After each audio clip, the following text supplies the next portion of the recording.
niveau effectivement de la définition, alors j'ai un petit peu bûché sur les questions que Markéta m'a proposées.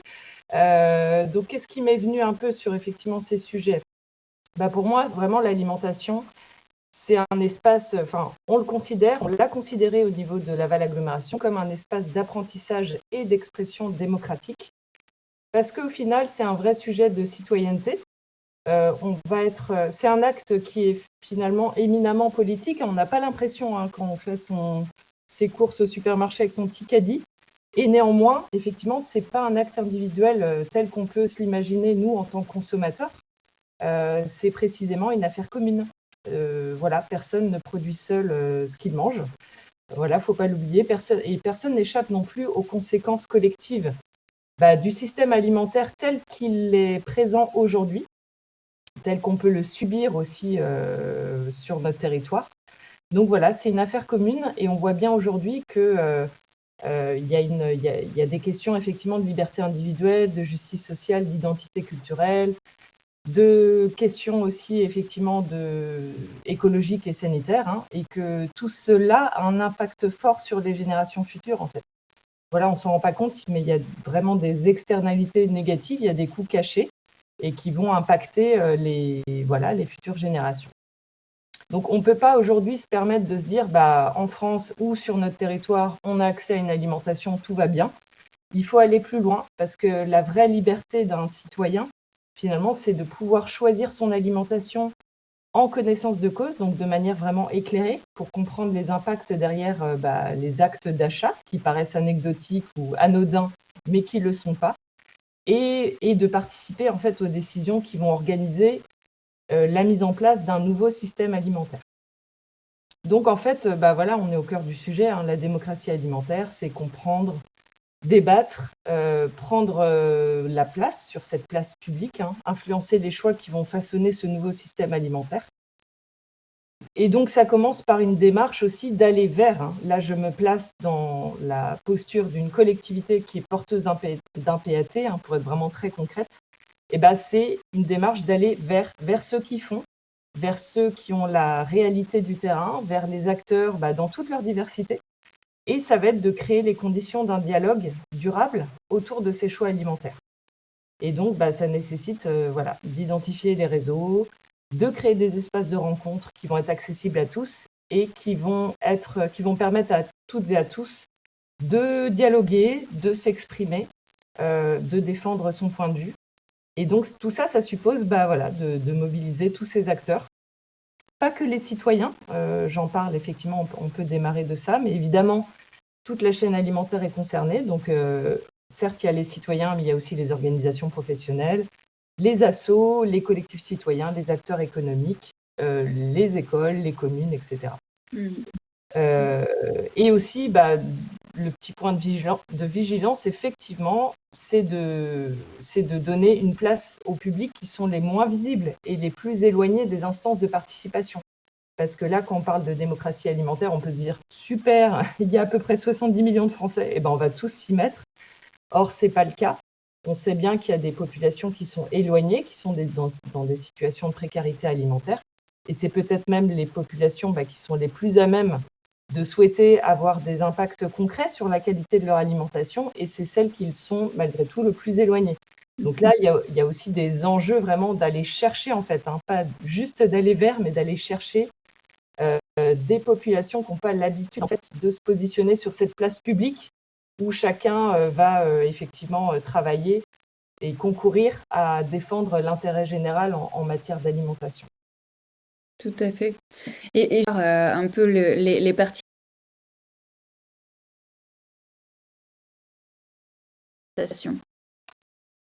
Alors, moi je dirais qu'il ne faut rien s'interdire. Parce qu'on a peut-être tendance à vouloir mettre tous ces acteurs dans un moule de grande plénière où on va tous se rencontrer, un horaire qui n'est pas forcément toujours adapté à tous ces acteurs. Donc, je crois qu'il faut prendre le temps, en fait, de réfléchir, d'aller contacter un peu au cas par cas les acteurs et aussi, en fait, de les mobiliser dans comment eux se voient être mobilisés par la collectivité et être intégrés dans cette dynamique. Et c'est vrai qu'on est un peu parti d'une carte blanche en se disant, bah voilà, là, on a besoin d'avoir un maximum d'acteurs, donc on va nous mettre les moyens et essayer de s'adapter au maximum pour assurer en fait la présence de ces acteurs-là. Donc, c'est pas forcément comme ça qu'on a toujours l'habitude de réaliser un peu des plénières de concertation où on a genre 1 ou 2 temps forts. Là, en fait, d'emblée, on est parti sur un max d'ateliers, mais c'était un parti pris. Ça n'a pas effrayé non plus les acteurs parce qu'en fait, les règles du jeu, elles étaient très claires dès le départ. C'était vraiment de dire, en fait, on vient vous voir dès le démarrage parce que c'est vous qui allez contribuer à l'ambition du PAT. Donc, quelque part, il n'y avait pas de surprise. Ils savaient que s'ils allaient manquer un atelier, il y aurait un autre atelier 3 semaines plus tard et qu'ils auraient le temps aussi de digérer les échanges pendant les ateliers après coup, d'en reparler dans leur structure, de faire intervenir peut-être à une autre personne à un atelier successif. Donc en fait, c'est vrai qu'on n'a pas trop fait les choses telles que c'était peut-être attendu de la part d'une collectivité. Mais on s'est autorisé ça. On a été les seuls à le faire dans la collectivité, de faire autant d'ateliers. On le verra en détail. J'ai un peu détaillé effectivement cette séquence-là. Mais je crois qu'il faut vraiment partir des besoins et des exigences des acteurs, quoi. Et c'est que comme ça qu'effectivement on s'assure de leur présence. Très bien. Merci pour ces précisions. Tu souhaitais peut-être dire un mot sur Alterfix? Oui, je voulais tout de suite un peu vous donner en tout cas un exemple concret parce que des fois, je ne veux pas vous effrayer sur. On a des grands mots d'innovation, des politiques publiques, voilà. Bon, c'est pas pour vous effrayer parce que c'est juste pour rappeler qu'à un moment donné, innover, des fois, c'est pas forcément tout créer de zéro.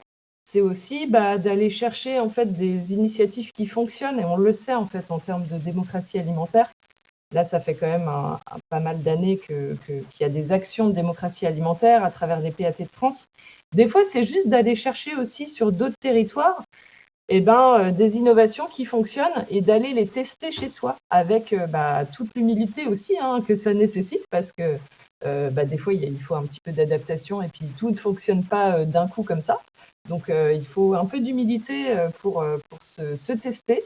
Mais voilà, typiquement, Alterfix Mayenne, on s'est dit, parce que nous, j'essaye de travailler au niveau du PAT de Laval-Agglo avec 3 autres PAT qui couvrent la Mayenne, parce qu'on estime que des fois, on peut aller plus loin aussi à travers plusieurs PAT qui s'organisent.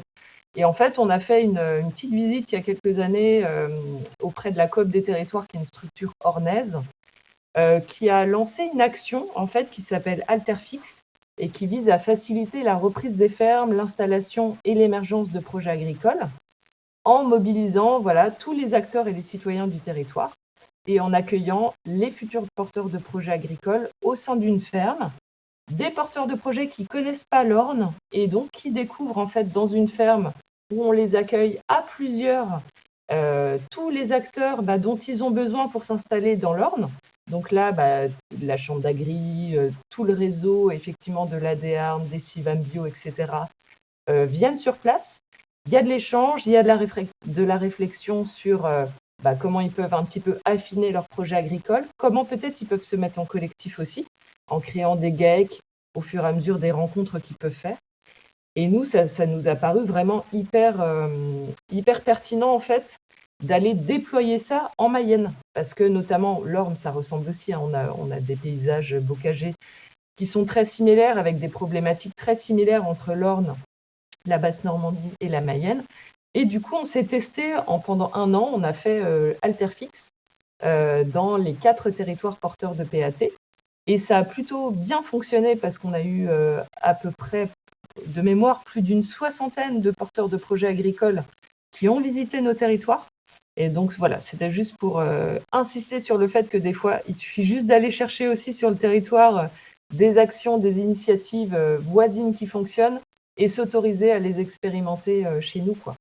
C'est aussi ça, l'innovation.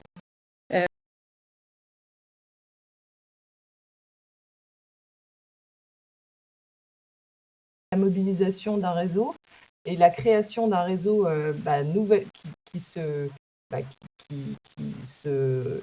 construit à travers la dynamique du PAT de votre territoire, effectivement, c'est hyper important.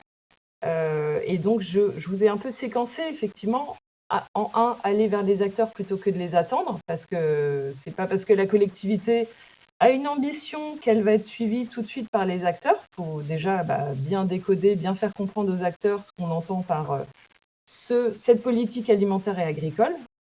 Qu'est-ce qu'on veut appliquer sur notre territoire? Donc pour ça, il faut, comme je le disais tout à l'heure, identifier les personnes ressources du territoire, les agriculteurs, les transformateurs, les distributeurs, les assos, les élus, les habitants, voilà, tous les acteurs de la santé, de l'éducation, de l'environnement. Je vous le fais de manière très courte, mais c'est très, très long. C'est très, très long. Mais c'est indispensable pour effectivement créer des premiers échanges un peu bilatéraux, comprendre leur réalité, leurs freins, leurs envies, parce que là, la collectivité, elle vient peut-être sans antécédents, mais vous avez des acteurs qui, depuis longtemps, œuvrent sur ces sujets-là, donc qui connaissent bien le sujet et qui ont peut-être aussi déjà des choses à apporter au démarrage de cette dynamique-là. Donc c'est super important, effectivement, d'aller chercher tous ces acteurs. La dynamique, elle ne peut pas reposer uniquement sur... parce qu'on pourrait caricaturer en disant le PAT, c'est porté par la collectivité, donc la collectivité, elle va tout faire. Et puis, elle va aller juste voir aller soit la chambre d'agri, soit aller des assos de producteurs ou des producteurs, et puis c'est terminé. Surtout pas. Parce qu'en fait, il faut forcément associer tous ceux qui produisent, transforment, distribuent, qui consomment, qui accompagnent tout ce système alimentaire pour avoir finalement tous ces reliefs, en fait, toutes ces expertises différentes. Et ensuite, une fois qu'on a à peu près tout le monde autour de la table, sachant que tout au long du projet alimentaire, on peut aller chercher et comme ça augmenter en fait ce réseau-là. Il n'est pas fermé en fait. L'étape 1, en fait, elle court tout au long de la réalisation du projet alimentaire. Tous les acteurs vont venir comme ça incrémenter une grande liste un peu de diffusion et une liste de réseau de cette communauté. Et ensuite, en 2, c'est de créer les conditions d'un dialogue. Donc, ça va être d'organiser des temps de rencontre où chacun peut partager son expérience et que chacun puisse finalement comprendre les interdépendances du système alimentaire local, les connexions entre les uns et les autres. Et ce qui est assez frappant, c'est que quand on met tout le monde autour de la table, on voit que ce sont des acteurs qui communiquent jamais ensemble, en fait. Parce que les acteurs de la distribution, ils évoluent dans un système où ils vont juste gérer les flux, en fait, du système alimentaire. Les artisans qui vont transformer, ils vont pas avoir connaissance de ces enjeux très forts de flux et de distribution. Les producteurs, ils vont se concentrer effectivement sur la production de leur alimentation. Donc, en fait, c'est assez frappant, en fait. C'est hyper intéressant. On voit bien que quand on fait en sorte de mettre autour de la table rien que ces acteurs-là, effectivement, déjà, on est un peu dans de l'innovation. Et on voit qu'effectivement, on fait ressortir des idées, des réflexions qu'ils n'auraient pas seuls. Et déjà, ça, c'est un énorme bonus pour un projet alimentaire. Ensuite, c'est lié, partir des préoccupations concrètes du territoire en 3, c'est de ne pas venir forcément en tant que collectivité grande donneuse de leçons avec voilà comment moi je vois mon système alimentaire, voilà comment est mon diagnostic, etc. Moi, je trouve que c'est hyper intéressant d'avoir cette un peu de page blanche. Alors, c'est pas hyper confortable quand on anime un PAT, il faut se faire confiance. Mais c'est vraiment de laisser la place, en fait, pour que les acteurs s'expriment et qu'on parte à partir des sujets qui parlent aux acteurs. Et tout de suite, on va être dans des grandes thématiques, soit d'installation agricole, soit de l'accès aux fonciers, des débouchés, Restoco, etc. Et là, on va être dans quelque chose de très concret et qui va aussi fixer les acteurs et leur donner envie de poursuivre cette dynamique d'échange autour de ce sujet de la politique alimentaire et agricole du territoire. Et à partir de là, déjà, quand on a l'adhésion, quand on a la compréhension des enjeux de pourquoi on se met autour de la table, en quoi c'est bénéfique, et on le voit déjà, rien que par des ces premiers échanges, ces premiers ateliers, on peut construire une vision commune et des objectifs partagés. On peut faire émerger collectivement un constat, des priorités, des actions, quand bien même chacun, effectivement, a sa vision des choses, son expertise, ses attentes particulières, mais on est capable de faire un pas de côté, de prendre de la hauteur. Et finalement, la juxtaposition de tous ces intérêts qui sont parfois divergents, ils peuvent concourir à une stratégie alimentaire territoriale qui est commune, qui est partagée, et donc d'aller vers cette question de l'intérêt général d'une alimentation de qualité, locale, biologique, pour toutes et tous. Très bien. Merci pour cette recette magique. Tu souhaites compléter peut-être avec ce détail? Ouais, alors pour être aussi assez concrète, je vous ai pris un exemple de feuille de récolte un peu qu'on avait utilisé au tout démarrage des ateliers, donc un peu sous le format d'un blason. On va chercher à ce que les acteurs réfléchissent justement à cette ambition partagée. Donc, comment on fait pour rassembler autour d'un futur désirable, hein, c'est le point 1, c'est un peu notre boussole. Et donc, on a fait bûcher en fait les acteurs. On leur a dit, pour vous, c'est quoi les enjeux clés? C'est quoi les points de vigilance?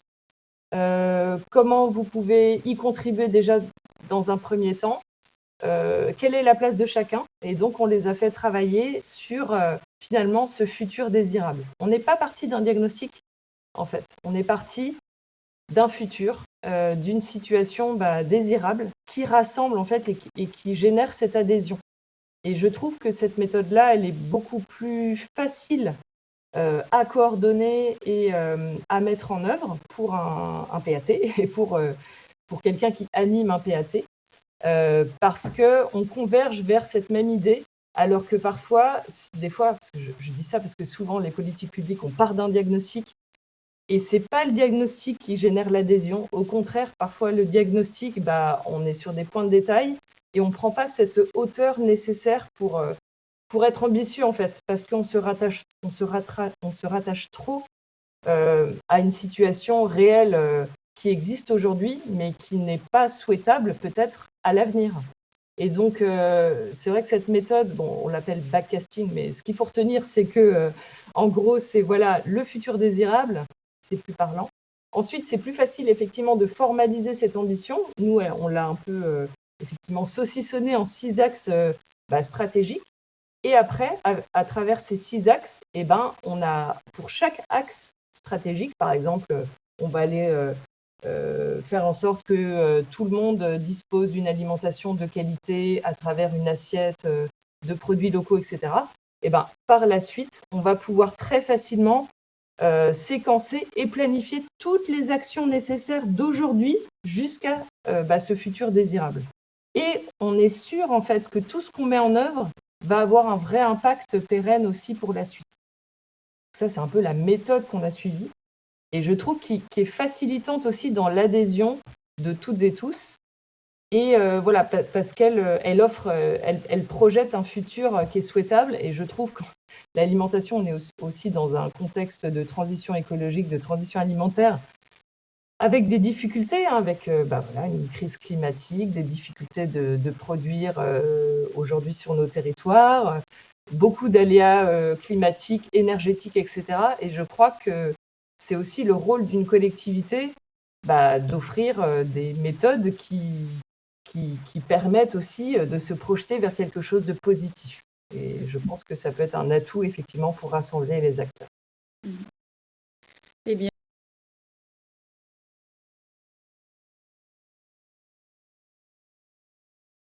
ça n'a jamais été une compétence, la compétence agricole et alimentaire, ça n'a jamais été une compétence comme telle, mais je crois qu'aujourd'hui, pour répondre à des vrais enjeux d'une alimentation de qualité, on a besoin d'avoir cet acteur-là, cet acteur qui se mobilise, et peut-être un peu cette neutralité institutionnelle dans la démarche aussi de mettre en œuvre tous ces ateliers, parce qu'aujourd'hui, quel acteur est capable de le faire en fait? quel acteur va passer 17 mois, je vous l'ai mis, hein, ça fait 17 mois de juillet 2022 à octobre 2023. Voilà, le moment où on a vraiment validé politiquement l'ambition du PAT de Laval-Agglo, qui a la capacité aujourd'hui financière et politique quelque part de mettre ça en œuvre. En fait, il n'y a pas d'autre acteur. Et je pense que à l'aide aussi, effectivement, ça doit être augmenté d'une ambition politique de la collectivité. Hein. C'est pas neutre, hein, forcément. Ça vient de la feuille de route de nos élus. Donc moi, en l'occurrence, effectivement, on avait vraiment cette ambition été 2021 de mettre en œuvre un projet alimentaire. Et donc c'est aussi à travers effectivement ce portage politique qu'on a pu se donner les moyens et d'assumer en fait le déroulé, voilà, toute cette petite chenille voilà, pleine de couleurs qui a pris du temps et qui a été très très bien comprise aussi par les acteurs parce qu'en fait, elle a été séquencée, expliquée et justifiée et ça donne toute la légitimité à la collectivité, légitimité qu'elle n'avait peut-être pas par ailleurs, hein, par le passé. Mais en tout cas, elle l'obtient à travers cette méthode. Et effectivement, on a été beaucoup moins bousculé puisque on a pris le temps, en fait, de se positionner, de comprendre, de bien identifier. Hein, on peut reprendre la phase de préfiguration du PAT, quoi et comment. Donc, c'est quoi les enjeux? Est-ce que tous les acteurs ont bien compris les enjeux? La partie en blanche, comment on essaye d'avoir des actions concrètes? On a pu donner à voir aussi avec un défi foyer alimentation. On n'a pas attendu en fait d'aboutir, de digérer tous ces ateliers pour déjà lancer des actions parce qu'il nous paraissait très important de donner à voir pendant cette méthode, effectivement, cette émergence du projet alimentaire et cette formalisation de l'ambition. On a déjà lancé par ailleurs effectivement des actions pour être tout de suite dans le concret et aller chercher aussi notamment les citoyens. On est allé aussi emmener les élus qui ont l'habitude effectivement de délibérer plutôt dans des mairies à Laval-Agglo ou au sein de l'hôtel communautaire. On est allé finalement délibérer dans une ferme bio à Changer, dans la ferme du Chéneau avec Mickaël Lepage. Donc on s'est autorisé ça aussi pour être dans le concret. Et ensuite, on a validé politiquement et s'est enchaîné effectivement des événements pour aller incarner ce projet alimentaire. Des événements, des actions qui ont pu se lancer au démarrage, effectivement, à partir du moment où ça a été vraiment voté, pile au moment de la Journée internationale de l'alimentation. Donc, je vous mets au défi de valider votre projet alimentaire à ce moment-là. On a réussi à le faire. C'est sympa. Voilà. Mais voilà, tout ça, ça a permis vraiment de nous positionner comme un acteur indispensable dans la nature des échanges du territoire. En fait, dans ce dialogue territorial, ça nous a permis de nous centraliser comme un acteur indispensable parce qu'on a eu le courage de prendre cette position-là et avec, évidemment, facilitatrice, animatrice du PAT et puis avec l'élu référente du PAT. Très bien. Merci pour ces précisions. Ça paraît en effet moins challengeant quand c'est expliqué de façon aussi opérationnelle. Justement, quand on met autour de la table des acteurs aussi différents, comment on s'y prend? Quels sont les facteurs clés de succès pour que cette concertation se passe bien? Et quelle est la place des élus dans cette démarche? Quelle était la place de vos élus dans cette démarche? Alors oui, sur cette slide, je vous ai fait un petit schéma un peu qui récapitule la place de chacun, effectivement, pour bien comprendre comment on a pu se positionner, quelle était la place des élus. Donc évidemment, la collectivité, elle est motrice dans le lancement de ce projet alimentaire, appuyée effectivement de son référent PAT, de son élu référent PAT, qui va appuyer fortement l'ambition de ce projet alimentaire et d'aller chercher tous les acteurs.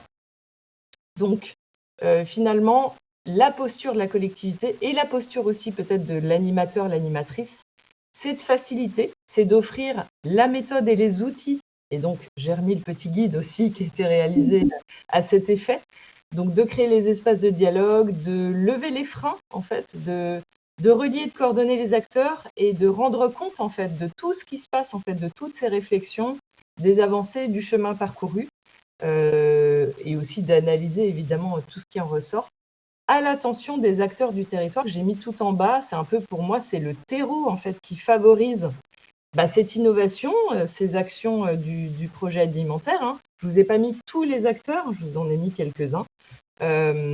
Et j'ai positionné aussi dans ce terreau un peu des acteurs de la communauté du projet alimentaire les élus du territoire, parce que nous, on a pris le parti de pas forcément de les solliciter comme un acteur de la chaîne alimentaire, parce que en tant que maire, ils représentent les citoyens. Ils ont aussi parfois des compétences de restauration et souvent quand même des compétences de restauration scolaire. Donc, ils ont la possibilité aussi d'avoir un impact local très fort sur la qualité de l'alimentation dans leur territoire et d'aller un peu prêcher la bonne parole, d'aller chercher aussi les citoyens, d'aller les questionner en fait sur la politique alimentaire et ce PAT. Donc, d'aller chercher l'adhésion en fait d'un maximum effectivement de population. Donc nous, ils ont vraiment, tout au long de cette démarche, ils ont vraiment fait partie du projet alimentaire et de l'émergence de notre ambition. Et c'est comme ça, effectivement, qu'à partir de tous ces échanges, le résultat, c'est un peu la plante qui est nourrie par la collectivité et qui pousse à travers ce terreau très fertile. En fait, le résultat, c'est des solutions qui n'auraient jamais émergé seules parce qu'on a pu réunir tous ces acteurs-là. Et donc, je vous ai donné quelques exemples, mais ça, ce sera un peu au cas par cas dans chacun de vos territoires. Mais c'est comme ça, effectivement, qu'on peut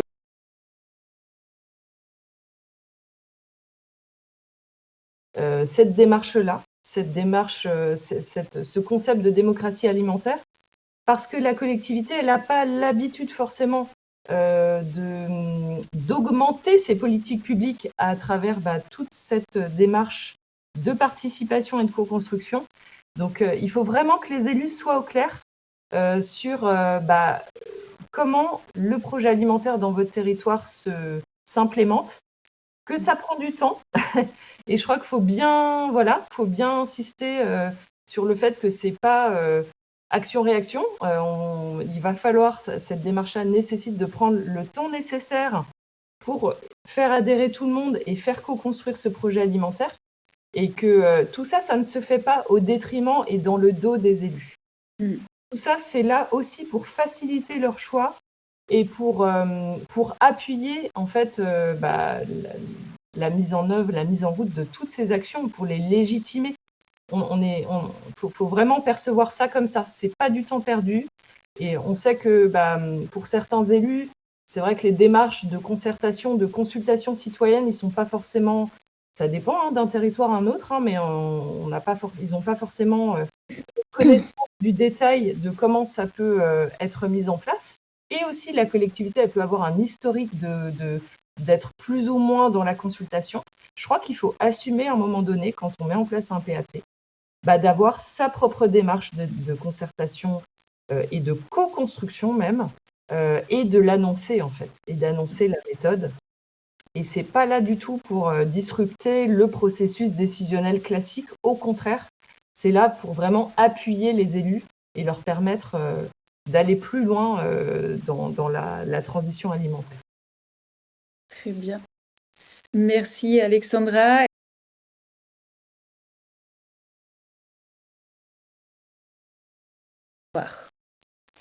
Oui, alors, en résumé, effectivement, je vous l'ai dit, un PAT, il est fondé sur la démocratie alimentaire, tel qu'on a pu le faire, nous, qu'on a essayé de le faire à Laval-Agglo. Donc, ça repose forcément sur un engagement politique fort, du temps, de l'écoute, comme je vous le disais, une posture d'humilité, donc la capacité aussi à expérimenter et la conviction que les meilleures solutions, elles émergent de la coopération entre tous les acteurs. Parce que quand les acteurs ont compris la place qu'ils ont et la nécessité, que la collectivité attend d'eux, qu'ils partagent leur expertise, c'est gagné, quoi. On sait qu'on les aura autour de la table et qu'on pourra aller plus loin. Donc en fait, c'est quelque part, c'est de faire de la démocratie alimentaire, on l'a dit déjà, hein, une méthode autant qu'un objectif. C'est considérer que la manière de construire le PAT, finalement, c'est aussi important que les actions qui y sont menées. C'est permettre à tous les acteurs de comprendre, de débattre et d'influencer les choix alimentaires du territoire. Et c'est forcément bénéfique. Enfin, plus de dialogue territorial, c'est forcément plus bénéfique, effectivement, pour cette démocratie alimentaire et pour la démocratie locale. De manière générale, on voit bien qu'aujourd'hui, on est dans un contexte de défiance, en fait, vis-à-vis des élus, vis-à-vis de comment sont menées les politiques publiques. Donc, je crois qu'il y a vraiment une relation de confiance à renouer auprès des acteurs et auprès des citoyens. Et finalement, le PAT, c'est un super levier pour ça. Et adopter une posture d'humilité, je l'ai déjà dit plusieurs fois, en fait, c'est pas toujours évident d'avoir cette posture-là, mais il faut accepter de pas tout savoir dès le départ. Et aussi qu'on ne fasse pas reposer ça sur l'animateur du PAT, attention. C'est normal, ça fait partie de la démarche, c'est un peu le jeu de cette démocratie. Donc on construit le projet en avançant avec les acteurs du territoire. Et finalement, on fait du PAT un peu un espace d'apprentissage partagé entre les élus et tous les partenaires et les citoyens. Nous vous remercions encore une fois pour votre participation. Un grand merci à Alexandra Bachler pour la présentation de la démarche du PAT de Laval Agglomération. Merci pour vos conseils, merci pour vos propositions et vos bonnes idées qui, j'espère, vont être parlantes pour les territoires qui ont participé à cette nouvelle rencontre. Et nous, avec Ramla, nous vous donnons rendez-vous très prochainement, courant juillet, parce que nous continuons le cycle sur le mois de juillet avec de nouvelles rencontres. Vous aurez toutes les informations sur notre page LinkedIn et sur le site internet de TDA, démocratiealimentaire.fr. Merci à toutes et à tous et à très bientôt.